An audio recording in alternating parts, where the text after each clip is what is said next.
All right, so moving on to the villain. So the first one is Judge Claude Frollo from the infamous, beautiful.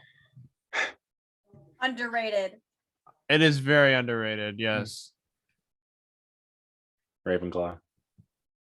I agree. Yep. That's what I chose. Yeah. Woo! Woo, all right, Ooh. 1 for 1, you guys. Ravenclaw. Yeah, I feel like, and maybe it's a weird, like, I just find this weird. He has this desire to know more. Emphasis on desire. It's a little bit of a perversion of knowledge, if you will. Um, that's all I have to say about that. So I think the Hunchback of Notre Dame is such an interesting film because there's so many layers to it. And like the trauma that they impose on the different like races and cultures. But I think the biggest reason why I chose Ravenclaw was actually really interesting because like he's very, very smart in what he does, and he was able to convince a person to trap himself in the tower for so many years just to him believing that he was worth nothing. And I really think that he takes the power and his wisdom of like God and like the superiority complex of like, you know, church, and then the overall like believer in him, and putting that onto other people, which is him finding other like biblical reasons why it's okay to torture people. And I think that's so dark, almost cynical, kind of like Slytherin, but I feel like his resourcefulness of like the I guess like the power that he has and the observation of like the town and who he is as a person and like that hierarchy of power, I think really shows how much of a Ravenclaw that he is. What are you thinking, Jared? Yeah. Ravenclaw? I said Ravenclaw. I think we were unanimous on this one. We were very unanimous. All right, let's move on. Yzma, Yzma. the queen herself. Let me go get her. Hold on, let me get her. I also actually put her as Ravenclaw. Oh, I put her as Slytherin. I was gonna say I put her in Slytherin too. Okay. Put her in Gryffindor. Really? Ooh. Really? Okay. Why? I think that in the face of whether she's, you know, she gets like repeatedly plummeted into alligator water because Kronk doesn't know the right lever. And then she just pops back up and then she's like, all right, let's just keep going. She gets turned into a cat. Okay, let's just keep going. They literally That was on purpose though. Yeah. They fall off a cliff. Oh well, let's just keep going. And then they make it there before Cusco and Pacha do. And yeah, I think she's just the definition of just like, I'm down. Let's just keep going. I think she's very self-motivated though. I know she has Kronk do a lot of things for her, but I think she thinks if she did it herself, her life would be a lot easier. Mm-hmm. That's the only argument I have for that. Mm-hmm. I just thought she was Slytherin just due her like her sharpness of her mind and how like, you know, skilled she is in magic, and like she's one of the only characters that's able to like turn other people into other animals. And I think that it shows a lot of power that she has and like knowledge. And like her independence is really, really strong, and she's willing to completely overthrow a kingdom. I would say pretty easily, just to how stupid Cusco is. So like, I don't know. I think she's really wise. And I that's like where my mind went, is just to how smart she is with magic. But yeah, Grayson. I feel like she's not textbook Slytherin, but like holds a lot of strong traits that resemble Slytherin. She was very determined to like kill Cusco. She was like at it.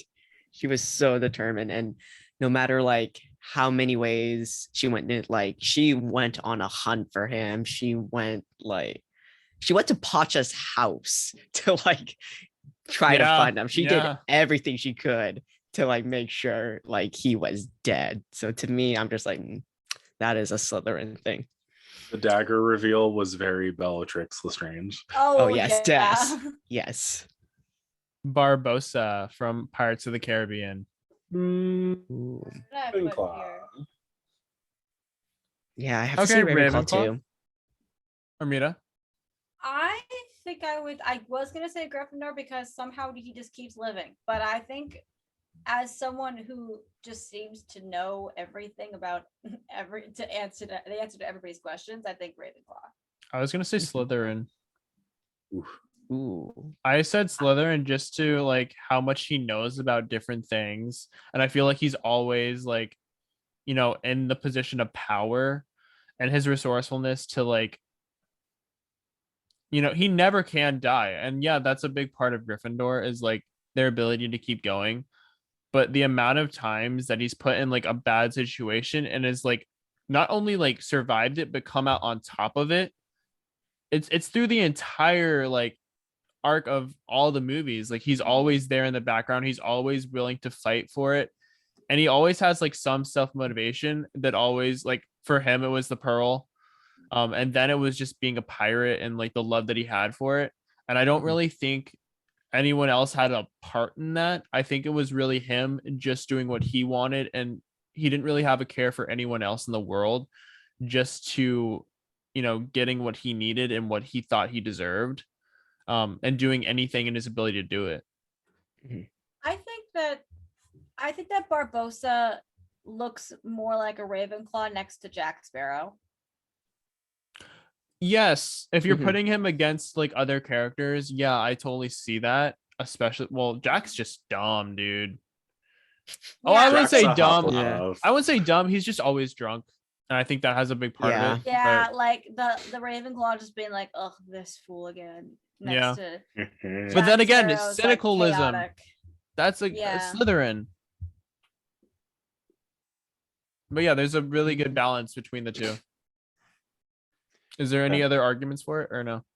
No? I Okay. don't think so. Yeah. I was torn on this next one, so I'm gonna let everyone else speak first. Ursula from the Little Ursula? Mermaid. Oh God, we sat here for like 30 minutes. We were This like, one was really Ursula, hard for me. This was hard. Ursula. Ooh. I went Slytherin. I'm interested to see what you guys thought about it. Again, her determination to take over Atlantica, her ambition and her resourcefulness of having Flotsam and Jetsam and all of the underwater magic and knowledge that she had, and like tricking other people and deciding the contracts with her, and then trapping them for her own personal game. I think that's a huge part of it. And I really like it. It's really cool how clever she is and like the way she goes about getting what she wants, and taking Ariel's voice. But hey, you can still have legs and you can still do this, but I could still kill you in the end. Like, Yeah. there's always a fail safe to her, and there's always a way that she could still beat everyone else that tries against her. And I think it's pretty cool. I think that Ursula's entire storyline and her entire ambition is completely self-motivated. Like some Disney villains have, at least part of their idea is that like I could make this a better place, but hers is just I just want power, man. I just want what he has. That's just what I want, and there's really nothing else that motivates it. Yeah. Grayson. Oh, I don't know. This one was tricky for me. I wanted to be more creative than Slytherin. I really Yeah. did, but I just couldn't. I don't I think guess- it's pretty much like all there though. Yeah. For Slytherin. I was gonna say I was initially thinking Gryffindor, but I'm like, how does that fit? But hearing you guys, I think I'm gonna change my mind and say Slytherin too. All Okay. right. Yeah. Jared, I feel like there's something else. What are you thinking? I was torn between Gryffindor and Slytherin. And if it was unanimous on Slytherin or Gryffindor, I was going to pick that one. But I'm going to give my argument for Gryffindor. Okay. Okay. I do agree that she's very good Slytherin. The reason that I was thinking Gryffindor is I think she didn't really plan a lot of stuff out. I think she plans it on the spot when it gets dropped into her lap. And I don't think she's completely thought the plan through. I think she's basing it a lot off of luck, like the kiss the girl scene where Flotsam and Jetsam literally have to flip the boat or else she would have lost that contract. Mhm. So I think just on the fact that she doesn't think her plans through 1000% is why I was thinking Gryffindor, but I agree with Slytherin too. Actually, I feel like that has a lot to do with Voldemort too. Like he is a very powerful like character, but he again doesn't think anything through and just kind of hopes for the best. Mhm. And like just expects that, hey, I'm gonna kill him somehow. I don't know how I'm gonna do it. I don't know how I'm gonna kill Harry, but it's gonna happen. I just have to wait. Like that is pretty much Ursula. Like she doesn't care how it happens. She just wants it to happen. She's a very big believer, which I think is cool. All right. Ooh, Hans from Frozen. Yeah. The disgusting piece of trash that he is. Thank you. I also said Slytherin. And it's specifically for cynicism. I said Slytherin. Yeah, Slytherin. I was actually thinking Ravenclaw. That's Oh, actually really? not bad. Yeah. Yeah, because the one thing I thought about was that I feel like prior to this, he had to like be really smart and like study the background of Arendelle, because if he was planning to like Mm, take over it, he needs to know about like all the little things. And I feel like he just had this idea that he pre-planned to like, get Anna to like fall in love with him and everything. So he can take over Arendelle. I don't know. I just feel like he's a lot smarter than he looks. mhm. And that's just Mhm. my opinion. Yeah. There's a lot of determination to him that I think Mhm. is overpowering throughout the film. And like he makes everyone fall for him in a way. Like the entire kingdom just Mhm. allows him to take over essentially while they're away. And I think that just shows how much power he has and like how much hold he has as a person over like a kingdom. I don't really see him in any other house. But the ambition and like the resourcefulness to take over is all there. Yeah, the resourcefulness definitely is something that I think is super important to Hans's character, is that he couldn't get power the old-fashioned way, so he found a way to get it. Mhm. And then when that didn't work out, he changed his plan within 2 seconds and kind of figured it out from there. So I would just on that, I would say Slytherin. Besides, the fact that he's a jerk. This one I'm very excited to see your opinions on Hook. I said Hufflepuff.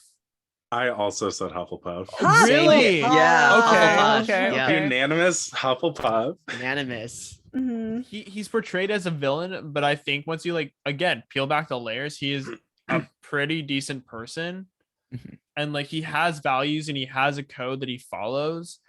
And especially after Once Upon a Time, I think that really shows who he is as a character, Mhm. even though it's We not have like to the stop same talking about continuity. Once Hook, because we know that Once Hook is a king.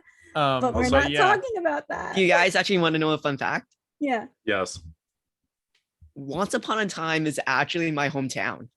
Is it really? No way. Yeah. No, like I grew up there. Like it's only like a 10-minute drive from me. Oh like, my I love gosh. that. yeah. I knew you were. I was like, That's he's gonna say it, sick. isn't he? He's gonna say it, isn't he? Yeah. So Oh, it's my that's hometown. so cool. I love that. Mhm. Well, I'm Anyway. jealous now. Okay. Ooh, Colin O'Donoghue. Anyway, right? Oh yeah, My he was boyfriend and I there all the thirst time. over He's the a nice same men guy. all the time. Yeah. Oh, love The him. queen. The The evil among kings. queen. Yes. Yeah, I know.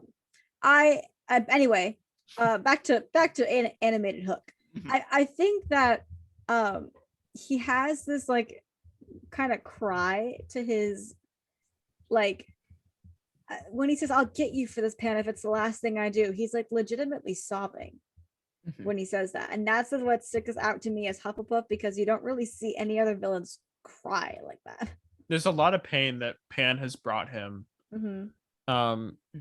And yes, he is trying to kill a child, but at the same time, I feel like in this situation, I feel like Peter Pan is more of a Slytherin and like Mhm. more of the evil one compared to Hook, and Hook is just Yeah. portrayed in that kind of evil light because he's a pirate. not Mhm. for the person that he actually is. Yeah. Also, if you look at it for the actual story of who Peter Pan is, Hook is the actual hero. Yeah, I Yeah. agree. Mhm. Yeah. Yeah. Kidnapping children from their bedroom isn't really a good thing to do. Which is what Once Upon a Time touched on. And I love that Yeah. they did that. Yeah. Justice for that Oh, storyline. that wasn't what I was talking about. I know, but still. All right, Lotso, So- Hug and Bear from Toy Story 3. Slytherin. Ooh. Yeah. Really? Okay. Dude just wants a hug, man. He's a Hufflepuff. A really angry, explosive a Hufflepuff who is just not having any of that energy reciprocated. Like a scorned Hufflepuff. He just wants a hug. Yeah, but he only wants Yeah. a hug from like one specific child. Like he just wants the attention all to himself. Yeah. Well, attention, maybe. But if it's from one specific child that caused all this, then I definitely say Hufflepuff because he really just let that wound him so bad. I don't have an Mm. argument for this, so I'll say Hufflepuff. Dude just wants a hug. This is really hard for me. I almost put Ravenclaw actually Ooh. because of like, Ravenclaws need a hug. well, it wasn't because of that. It was just because of How how many like husses need a hug? everyone, All of them. Just all of apparently. them. He's one of the smartest people or toys in that entire, I guess world. Mhm. He's so straightforward thinking. Like he does have a lot of trauma that he's dealing with, but he puts it in a way where he's always in power of everyone else. Mhm. And he uses that to his liking. Like literally he's able to trap all the new toys and basically torture them and then the kids the playroom. Mhm. And then puts all of them in those boxes so they can't escape. And like he took all of his trauma and his like past and then put that on everyone else. And I really don't think that if he had gone through that, I don't think he would have been a Ravenclaw. But due to like his own personal like life, I think that had a huge impact on who he is. Mhm. But yeah, anything else for him? He just wants a hug. He just wants a hug. He's just sad. That's gonna be a new merch Aw. item. It's gonna be all fluffy fuchsia, just being like, dude just wants a hug. All right, Hades from Hercules. Oh. I actually remember what I put here. I'm sorry. Hold on. Again, I also said Yeah. Ravenclaw. It's because he's blue, isn't it? No, he's just incredibly smart, dude. Jared's like blue. Sky would do that. No, he is so smart. He is, but I also think that's a trait of Slytherin because Hmm. Slytherins are cunning. They also have this knowledge that I feel like not a lot of people give them credit for. I think Slytherin. Hermina. I wasn't gonna agree, but now I have to agree, and I'll tell you why. I feel like, and this is like both towards the argument of, hey, I'll explain. I think in actual Greek lore, the whole concept of Hades is that he's like, it's the dealing with the devil thing, Mhm. like making a deal with the devil, and like Hades is the one that like offers things in exchange and then goes back on it, and now he has another slave. Mhm. And we could say that's Greek lore, that's not Hercules. Well, yeah, it is. It is, yeah. Meg. And Meg is the character that helps us see that Hades is very much similar to the lore that precedes him. So I think that I would agree with Slytherin solely because of like that whole dealing with the devil concept that he is mostly about. Okay, cool. What are you thinking, Grayson? I don't know why, but like I can picture him as a Gryffindor.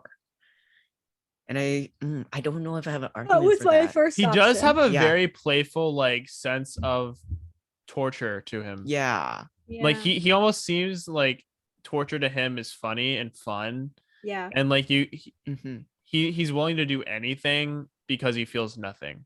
Mhm. I feel and like that's very Slytherin though. very dark. Well, that also, yeah, that is, yeah, maybe, yeah. I think just like I think it's just his personality. I don't know. Because when I see a lot of Gryffindors, or I can compare it to like, Fred and George, they're like very playful and they're like Mhm. very Yeah. sneaky type of thing. So that's the one thing I can think of. So I want to say Gryffindor for me. Okay, cool. The evil queen from Snow White. Oh, I know what I put. Oh. Okay. What'd you put, Armida? Ravenclaw. Okay. I think Okay. that Mhm. she has this, like, she doesn't really have any magic of her own. She learned all of her skill. That's fair. Yeah. Mhm. What did you put, Jared? I said Slytherin again. I said Slytherin, yeah. I also I- said Slytherin. I think Oh. she accrued this knowledge because of the hatred that she had. Mm-hmm. She's very resourceful, adaptable, yeah, cunning because of her hatred to Snow White. I think all of this happened because she wasn't able to be the fairest of them all. And her drive to want to be and to kill a child because she wasn't beautiful enough or because she wasn't queen. I think that says a lot about her character and Mhm. how much of a dark soul that she is. And yes, I do see Ravenclaw because she is very smart and able to like Mhm. change her form and use magic. But then again, a lot of other Disney villains can use magic and they can do that. But I think she takes it to another level that is just dark. Yeah. But yeah, that's my argument for her. I would say that she is on the Ravenclaw cusp of Slytherin rather Okay. than the Yeah, I Gryffindor agree. cusp. Yeah. Yeah. And finally, Lady Tremaine from Cinderella. Yuck. Sorry. I think I put Slytherin. I did. Okay. I think she's mostly driven by by money, and like giving herself and her family a life that, that she thinks they deserve. And like that kind of goes to the heritage thing. And if we're gonna dive deeper into heritage, Cinderella's not her blood. That's why she treats her so bad. I was almost gonna say Gryffindor. Ooh. Yeah, I also put Gryffindor. Go ahead, Sky. I'm thinking I- of these on the spot as we record. I think for me, it's very hard. It's like a 50-50 thing for Gryffindor and Slytherin because for Gryffindor, I thought like her strong persona and her ability to basically take control had a really big part in it. And I think like her passion for her family was so strong, and the fact that Cinderella wasn't part of her family is why she was so mean to her. And I do see like that could also be Slytherin because it's the opposite. But I do think that she does have like some sense of like truth and love and passion for her own family that she wouldn't have if she was Slytherin. I think it's more self-determination rather than love for that kind of thing.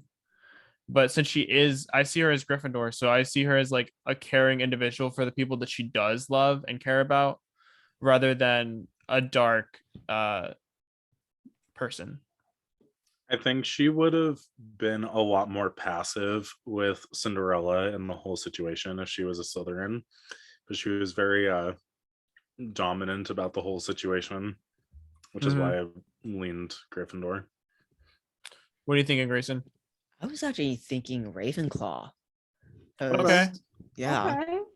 So the one thing I thought about was that like yes, she was treating Cinderella really horribly and stuff like that, but like for some reason, like I just thought like she has a plan for all of this. Mhm. Like because she essentially wanted like her own daughters to like, marry the prince, find ways to like get rich and stuff like that. So everything I believe is like leading up to that point, and she's like her stuff is like planned and this and that. Mhm. And that takes like a lot of like organization to think about. So that's why I think she was more Ravenclaw. Yeah. I think Lady Tremaine's one of those characters where I need to see her before Cinderella's dad dies. Mhm. Yeah. Get a Yeah. solid answer. That's fair. That's fair. All right. I think that's it. Honestly, I really, really enjoyed this episode. I thought it was super different, and I like diving into like the characters and like the lore from different films. So I really had a fun time with this. Welcome to the Disney podcast, Harry Potter. Well, it's interesting Disney because like, characters. yeah, Yes. no, it's cool because like you can put like, So different. I love it. yeah, you could put them in like different platforms, which is cool. It's not just Yeah. one thing that fits all. It's like they are people and they do have personalities and abilities, and it's like they fit on multiple platforms, which I think is Yes. awesome. It's really cool. Yeah. So before we get out of here, we do have a lot of exciting things that are coming up. Our next episode is we are finishing the Villains League, which I'm excited for. Finally. I thought it's very overdue. I am excited to see who comes It's out gonna on be a top. quick We episode, already, though. I'm sure we could add some other stuff in there too. Obviously Jared already won with Hades, so that's out of the way. So good job with that. Yeah, I did. After that, we have an interview with a TikTok cosplayer named CJ Lewis, who does Bruno and Camillo. And honestly, his content is amazing, so that'll be really fun. I know Armina is so looking good. forward to it. Literally, That's I'm So so Raven excited. theme song with Bruno. I died. I'm Mhm. deceased. Yeah, I'm very excited about that. Oh, I need to see that. Oh yeah, Yeah, you it's should cool. go look up CJ. CJ is it's SEEJAY Mhm. Lewis. Gotcha. And he has done 104 cosplays this last year. Oh wow. Mostly Yeah, drag it's a lot. and some gender bent characters as well. Okay. And his biggest one so far has been in Kanto, and it got up to 100,000 followers this week. Oh, congrats to him. So Nice. congratulations to Oh. CJ, Yeah. yeah. Then we also have a really good friend of ours named Darius Stuckey, who does another TikTok cosplayer who does T'Challa, Miles Morales, Woody, Max Goof, and Doctor Strange. Woody. His content is also really, really awesome, and I love it. And if you've finally, not seen Darius as Woody, you are missing out on life. it's so swear to fun. God. I love him. His He's such Woody a good is person. Peak chaos, and I love it. And obviously, we have a very exciting interview with Grayson, Bullet Shot Hero himself, doing Shang-Chi, Spider-Man, and everything Marvel. And it's really cool having him on here already. It feels like he's part of us. And it's just nice that he's coming back so often, and I absolutely love it. So thank you so Yeah. much, by the way, You're for welcome. taking Yeah, your no, time I out and love just it. hanging out with us. So I love It's you been- guys. it's been awesome. Yeah. I'm glad. I love you too. Aw. Yeah, no, I honestly like this is so much fun. And I've always wanted to do like a podcast type of thing, and you know what? Just helps me get some more practice in it too. So There yeah, you I go. love it. Yeah. So you Love say you that. like want to do a podcast. Is there like a specific thing that you're into that you want to like go on about, or I want to do like touch up on stuff, mostly like more like fandom, pop culture things. okay, cool. Like Funkos, stuff like that. Like I don't know. I You have just a I just Funko love to collector? talk. Another Funko Armina's a collector. Funko collector, and And so Jared. is Jared. So I yeah, pulled if you- out my cat Yzma during the Yzma portion. Yes, I did see that. Yeah, Because you Sky did. got it for me. I'm so Like, glad I I- found that. It's awesome. If I could touch up on my whole collection, I would. But Yeah. like, oh, I just have too many. Who Yeah, has I'm money sure. anymore? Oh, you thought the shelves in my room was it? I got some shelves in the living room. My Oh. roommate has a wall. Wow. It's an issue in this house. Oh my goodness. But as always, thank you guys so much for listening to the Dream a Fantastic Dream podcast. If you guys could, please just a like and review on the show. Please do. We need them. Just go on to Apple Podcasts, leave us a rating. It really does help the show. Go check out our Redbubble shop. I'm excited because I just got the rights to the shop back, so we're gonna start posting a lot more and creating stuff. Ooh, nice. Awesome. And I really do want to do that design you were just talking about. I thought that'd be really fun. Dude just needs a hug. The dude just needs a hug. I want to make some like Harry Potter merch mixed with Disney characters since we did this. Stuff like that. And if you guys could, there's a thing. It's kind of like a questionnaire just for each episode. Please leave us a thing on that. Just kind of gauge where you guys are with the show, what you guys are feeling. But other than that, dream a fantastic dream.